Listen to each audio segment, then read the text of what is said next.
cœur de la ville endormie, les rues étaient presque désertes, dépossédées de toute lumière naturelle. À ce 10 000, la plupart des lanternes étaient éteintes. Les rares passants n'auraient pu remarquer l'insignifiante clarté rouge de l'esprit mangeur d'odeurs qui flottait au-dessus de leur tête.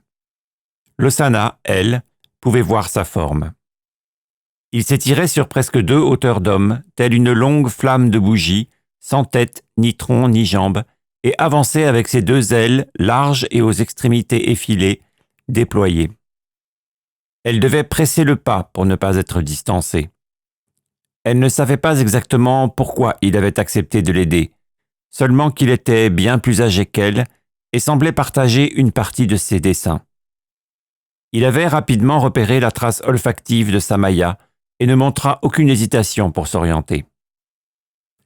Il prit directement la direction des quartiers plus animés en journée des bords du fleuve. Ils marchèrent jusqu'à l'ancien quai sud, côté ouest de la ville, qui regorgeait d'auberges pour absorber les flux d'itinérants.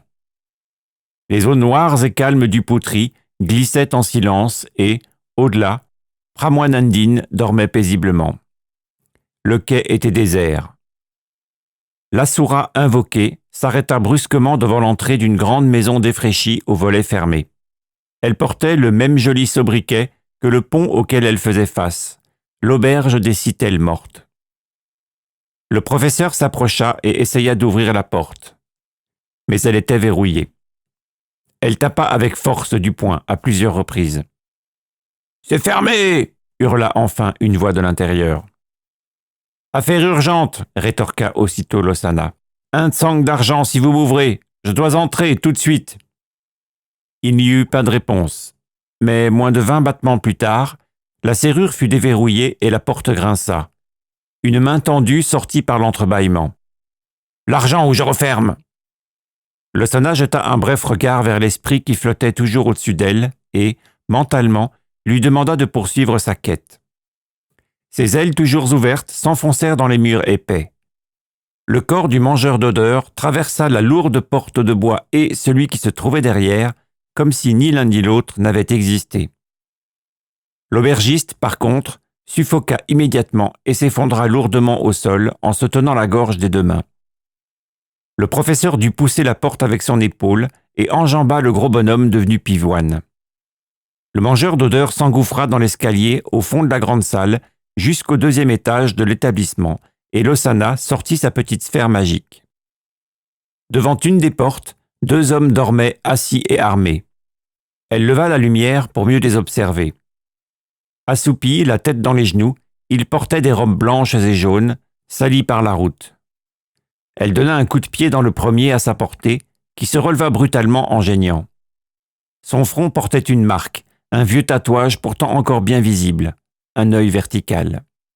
L'extrémité de son bras droit, où manquait la main, était lacée de cuir.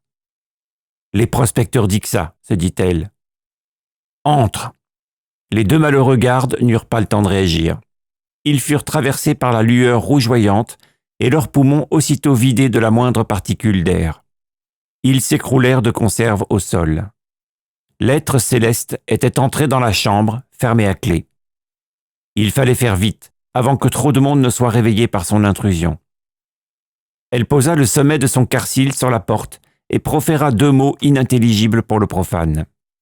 Une vibration se propagea dans le bois, grossissant rapidement en amplitude, jusqu'à lui imposer une déformation impressionnante.